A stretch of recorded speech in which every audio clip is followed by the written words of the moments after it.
He says to me, "Hey, cuz, I need you to take me up the street." I asked him, I was like, "Well, what are you talking about?" He's like, "I just need you to take us up the street." And I'm already knowing this is trouble. So he walks off, goes in his room, he comes back, and he sits a weapon on the table. And now I know, like, he's definitely not playing. I look at my cousin, he's got the bandana on, and I'm like, this is real.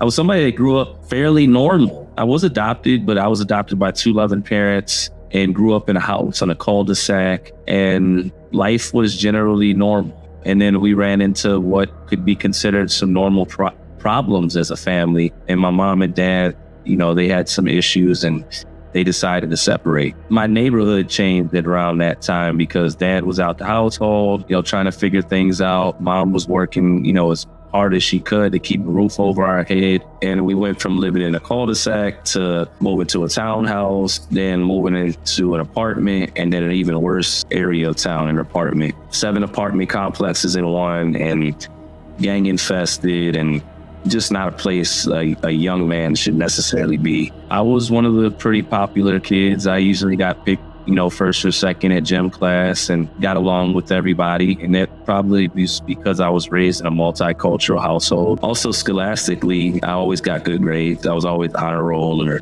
AB honor roll, etc. I was happy and positive, but then there was some moments where, combining the fact that as I got older, my mother did have a discussion with me to tell me I was adopted. It occurred because a family member made a comment about me being adopted. A cousin, same age, young people, kids, they say things, don't be hurtful or whatnot. Then mixed in with the fact that my parents had got separated. A lot of kids get angry over that. They get confused. They don't know why. And I had a pretty cool dad, that played catch with me and taught me sports and took me fishing and gave me a hug before he went to work every day. Around this time, my mother's working 2 jobs. She's not home as much as she could be or wanted to be. And I'm old enough to now start venturing into the streets.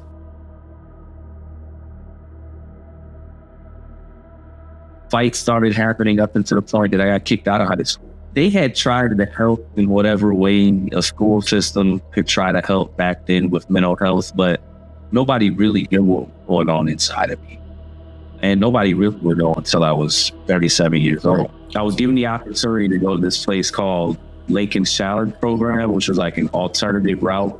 I couldn't get a high school diploma there, but I could get a GED. But it was military ran. It was intense. It was 6 months. There was trauma there because some of the tactics that they used if you got in trouble would be like standing with your nose on the wall for 6 hours straight between meals. Being in like a setting in like the military, I guess the thing that I always like to speak about is the mental health support that I needed at that time there wasn't there. And there are a lot of teenagers, 17, 18, 19, that are enlisted into the military that already have PTSD. And they're now going into an environment where they're probably going to be subjected to some type of trauma, either through training or to the field of work. And there's really no treatment there. And that's what happened to me.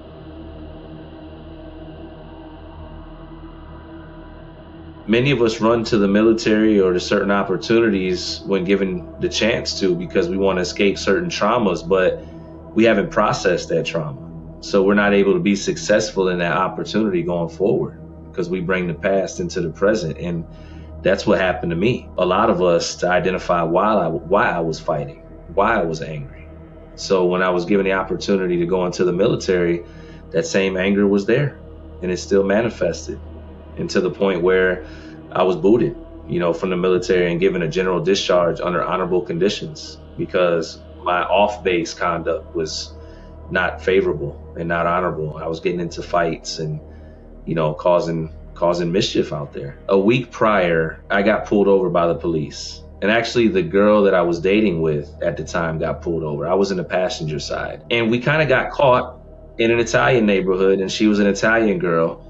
And the police officer was Italian, and he knew I wasn't. I had my seatbelt on, but he told me he was going to write me a ticket. And I remember pleading with law enforcement saying, please don't write me this ticket because I'm getting ready to be law enforcement in the Air Force. I was scheduled to be security forces because I wanted a career in law enforcement. I wanted to go after child or people that, were creating or doing heinous crimes. He didn't care. Wrote me a $75 ticket, but it altered my career path in the Air Force because now I had to get a waiver and I couldn't be anything that was that security clearance. And then I had to become basically a mechanic. I was angry the whole way through. It wasn't the first time. I remember when I was younger, walking with a group of friends because I grew up in a mixed neighborhood. It was just after 4th of July and people were still blowing off fireworks. And somebody called the cops and said they thought somebody was shooting. And they ran past all of them and threw me on the ground. It's traumatizing. I did want to be the type of, cop or police officer that was like in the community. Because there was one officer that I met that was a good guy. He was my football coach. He was also a police officer, and he was a mentor, and he stayed on me. And I knew that all cops weren't bad, but I run into this situation, and it directly impacts not just me then, but my pathway going forward. So my trust is gone. And, it's hard not to become bitter or have some type of resentment when your whole future is impacted. I know that I was probably going through some episodes as well back then, but they were definitely fueled by just no mental health support. There was no real conversation about these things, especially with teenagers. It took me up until just a few years ago to be the type of person that didn't feel anger every day. I got in trouble, like I mentioned, in the military, and they said, hey, you gotta go. And it was a shock to the system because I did create some form of independence. I was able to get my own vehicle. I was young, but I was starting to see different parts of the country, and I just never held myself accountable in the moments where I could have. And then, boom, it was really over. And a lot of young people don't believe that the trouble is real until it's actually there. My mother, while I was in the military, moved from Chicago back home to Virginia because that's where her family's from. I knew me no longer being in the military, I would have to go back out there with her or go out there with her in Virginia, a place that I'd never been. I'm from Chicago. On the way to Virginia, I stalled in Chicago for maybe a month or two, living in a hotel. Almost got locked up out there, fighting again, drinking, angry, in denial, just anything I could do to just numb what was going on, thinking that it was the end of the world, and I'm only 19. Finally, I run out of money. I got to move to Virginia where my mom's at. Take the train there. Uncle picks me up that lives with my grandma, where my mom also lives, and where my cousin, my older cousin, also lives, and whom I'll be sharing a room with. I went from having my own space to now this, and the feelings of failure, and everything just smacking me in the face. And then I had this cousin who became essentially this voice in my head, start talking to me about what was going on in the environment, what we could get into, what he was up to. Now I was faced with having to restart my life, trying to figure out a way to be successful so I could get out of this house. And then I got my cousin that I share a room with, who every single day and night when he's there, he doesn't have a life. He goes to work, he comes home, he watches gangster movies, and he talks to me about things he wants to do in the streets. I would feed into the conversation because he's an older cousin. And we're in the room. I was starting to date somebody still outside of her and work, and my cousin, no real social life. Being over there, he had older friends his age. Everybody's drinking. We're passing a bottle around. He says to me, hey, cuz, I need you to take me up the street. And it was crazy because I remember that moment. It's like we were all laughing, talking trash. I think a game was on the TV or something. But all of a sudden, everything got serious. I asked him, I was like, well, what are you talking about? He's like, I just need you to take us up the street. You don't got to get out the truck. We're going to be in and out. And I'm already knowing this is trouble. And a few, one or two times he kept bringing it up. I did. I was like, no, you tripping, man. I'm good. And then he was like, well, let me take the truck. And I'm like, nah, you're not taking my truck. We're not doing all that. But the whole time we're talking, we're still passing the bottle. And because the more I drank, the more, I guess, courage I had, that liquid courage or whatnot. Not only that, I'm young, they're older, they're starting to talk a little trash, and I don't want to be looked at as the weakest link. So he walks off, goes in his room, he comes back, and he sits a weapon on the table. And now I know, he's definitely not playing, but now I'm also thinking, oh, you trying to threaten me? What's going on? He was like, look, it's not even real. And he held it up. It was a BB gun, but it looked super realistic. And he was like, man, if anything goes left, nobody's going to get hurt. You good. Just take us up. Now we're not even going in there to do anything crazy. I just said, all right, bet. Before I knew it, within a couple of hours, we were in my truck. I didn't ask him where we were going. He just told me where to go immediately. Like, I remember as I cranked the truck up, he was like, as soon as you get out the complex, make a left. The more we drove, the more I was scared. I was getting more and more fearful. I wanted to call my grandmother, my mother. I wanted anything to disrupt what was going on in the moment. The next thing I know, we're there because I didn't stop driving. Like, I might have had those thoughts, but I kept going that way with them in the car. And I remember looking back, and now his homeboys had the handkerchief or the bandanas over their face. I look at my cousin, he's got the bandana on, and I'm like, this is real.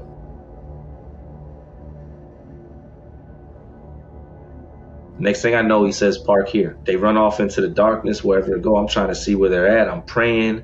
I'm contemplating driving off. Like, I don't want to be in this situation. I messed up now. I know it. But before I could muster up enough courage, if I would have to drive off or whatever, they were back. And the door was open. And the light clicked on in the truck. And money's flying out his my cousin's arms, and his homeboys in the back saying I dropped my bandana. And I'm driving off in the darkness. I don't flip on my headlights. I almost hit a car. I got us back, and I remember trying to justify in my mind, saying to myself, maybe the money blew away and they didn't find it, so there's no fingerprints on it. Maybe the bandana washed down the drain or something because it was raining. It was an October night. And I got them to his apartment, dropped him off. He was like, come back tomorrow. We're going to split the money up. That night, I didn't sleep. I didn't really even change my clothes. I just sat straight up, just listening. Any sound, I thought it was the police. I thought they got us. I was throwing up that morning, and my uncle came to use the bathroom wondering what was going on. And I was just like, man, I'm just sick. But it was my nerves were already rattled that bad. I waited a little bit later. I ended up going to my cousin's house, goes into the kitchen, on top of the kitchen cupboard, pulls the money bag down, the blue money bag. Homeboys are still there. We get inside the living room or whatever, and he starts counting the money. We had a few $100s at best each when it was all said and done. I felt like I let myself down. I felt all types of things, but most importantly, I was scared. I felt like we were going to prison. I told my cousin, I was like, man, never again, yo. I said, I can't believe. I said, man, I thought we were going to get way more than that. I said, this is crazy, man. That's not going to pay none of your bills. He looks at me. He's like, well, I got another thing planned. I'm like, nah, bro. I don't care what y'all think. It is what it is. Nah, you don't even want me with you guys. I left and I went to work for about 2 weeks. It got quiet, and my cousin calls me, and he sounds nervous. And he says, man, you need to come over here right now. Pull up. I walk up to his apartment. I go up inside there, and he starts telling me the story. And he said that the day before, basically the cops came and they went through his apartment. And I said, well, what happened? Why did they come here? Because now I'm like, somebody told. Somebody knows something. And he's like, well, the neighbors, they were bringing groceries upstairs. We were playing loud music. It smelled like smoke. My homeboy's baby was over here and his child's mother. So the baby was crying too. I said, why are you calling? Get to the point. And he just looks at me. He's like, yo, my 2 homeboys are on the run. He's like, they're headed down south because the cops, when they were in here, they found the money bag. And I looked at him and I'm like, what you mean they found the money bag? Like, I didn't understand why you would keep a piece of evidence in the apartment. I looked at him. I said, so what now? He said, well, they didn't arrest anybody. They don't know where the money bag came from. So maybe we're going to be all right. But I ain't going to lie. I'm going to go on a run too. You got to figure out what you're going to do. I'll never survive prison. I can't. By the time I got home, reminding myself that I didn't have anywhere to go. I didn't have anywhere to run to. And I decided not to run.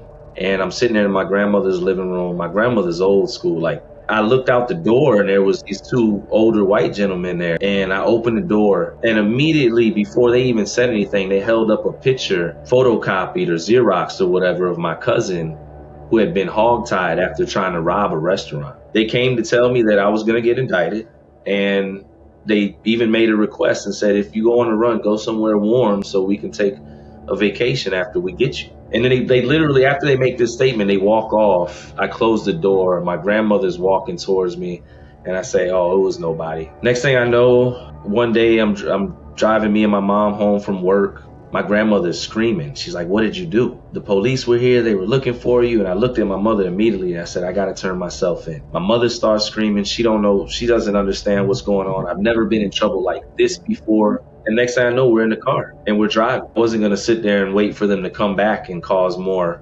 trauma to my family or anything. So that was it. We got there, and before I could really tell them who I was at the front desk, the detectives came out and they were smiling, grinning ear to ear like they just made the biggest arrest, handcuffed me for the first time behind my back, and that I can still feel it when I talk about it. My mother starts screaming. She's confused. What's going on? Let him go. Why are you doing that? I remember feeling like the worst son on earth because I caused my mother's tears. I couldn't give her a hug. I couldn't console her. I was causing pain. And then I was taken away, and led directly to basically like an interrogation room. Told to sit down. The detective sat across from me. And immediately, one of the detectives said, "What time does your mom cook dinner?" And I was like, "I don't know, maybe around 6 or 7. And he's like, "You can be home by then." So all you got to do is sign this paper. You'll be good to go. But you got to testify against your cousin and the other guys. We don't want you. You were in the military. You're the youngest. You don't have a record. We seen you get into a couple fights, misdemeanors, but you're not that guy that they are. They did other stuff too." And I looked at him and I said, I was like, "Man, I can't do that. I don't know what you're talking about." He asked me again, and all I could think about was at the time it was really big, the no snitching videos and the music and people wearing shirts. And I didn't want to cause additional anything to my family. So I told him, I was like, "Nah, I can't." And he gets up from the table, and the other detective looks at me and says, "Just because you chose the streets over your family, we're going to make sure you get a life sentence now." And he walks right out. I was in a situation where I was facing 6 robberies, 6 weapons charges, and 6 conspiracies. And each robbery was 5 to life. So right off, I was facing 6 life sentences plus 60 years plus a mandatory 28. I was in shock. There's no more going to my girlfriend's house. There's no more going to work. There's no more eating dinner after my mom or my grandma cooked. Like, I'm in it now. I just remember walking into this numbness, this stillness, because after the charges were read, I was led to solitary confinement. My second night in, I listened to a man lose his life. He came in and he was detoxing from, and his body was shutting down. And he was telling them that he was seeing things that weren't there, and until his cries became so loud, they eventually said, "You need to be quiet or we're going to put you in 5-point restraints." And then the next morning when they checked on him for count time and he didn't stand, he was already gone. And this was all within the first few days of me being locked up. It was extremely traumatizing. I've seen men lose their minds. I've seen men check out and take their own because they can't endure mentally the hardships and what you face behind these walls. One of the most stressful chapters of my life, dealing with a public defender that didn't care, that used to come to the jail smelling like liquor because he wouldn't see me till after dinner. I ended up being called for sentencing 2 months earlier than expected, and my lawyer, my public defender, said, "Oh, they should have told you." And I was like, "You should have." And then immediately after, he says, "Well, the best I can do is get you 35 to 54 years. I was like, "I can't do that." He looked offended, like disrespected. And I was like, "Well, I'll be in my 50s if I can survive that." And he says, "Well, you need to figure out something that I can tell the prosecutors and the judge because I don't know what to tell you." That's it. And I'm sitting there as a 19-year-old getting ready to turn 20, and I got to figure out how much of my life they're good with taking that I can give up and that I think I can survive in prison. All I could think about was, I want to be home before I'm 40. The judge starts rolling numbers off, and the sum total was 144 years. All I could hear was high-pitched ringing, and that was it. I looked at my mother. They said, "Do you understand?" I said, "Yeah." I signed a piece of paper, and I got led away. People wanted to know, for good reasons and for wrong, how much time I got. And I told them, I said, "I got 144 years, all suspended but 19. And I remember a couple of the old timers said, "Oh, you good, youngin'.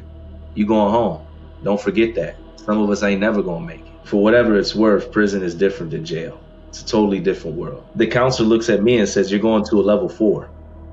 And everybody stops. It was almost like immediately they started separating themselves from me, because now they're thinking like, "Oh, he's in here for something real serious." And little do you know, again, I was just the driver in a crime with a BB gun. I was there from the time I was 20 to about 23 and a half. I went to a level 2. They dropped my points. And then I got in trouble again, and I was there from basically about 25 to 29. So for that long of a period of my life, I was on a level 4 yard around legitimate serial killer individuals who had taken multiple lives, around people who had committed heinous crimes to children, and just things that let you know monsters exist. That's why you never hear me saying prisons shouldn't exist, because I know monsters exist. Came home 16 years, 11 months later, and I never left prison mentally through it all. Physically, I walked out, but mentally, I was still on the inside. The way I communicated out here, the interactions with people, how I was on edge, I was quick to fly off the handle. I have a battle that I fight every day. Some mornings, the negative voice is louder than others, but I have support around me, and I have people that want to see me succeed. And, and you just got to believe that you can be better, and then find people that believe that too, and then just keep going. Recently, I wrote a book. I released the book 144, Prison Pain and the Pathway to Freedom. And that's the gist of it all. I'm proud of myself for trusting God and being strong enough to push through it and not just settling or being defeated. Man, it's been a journey.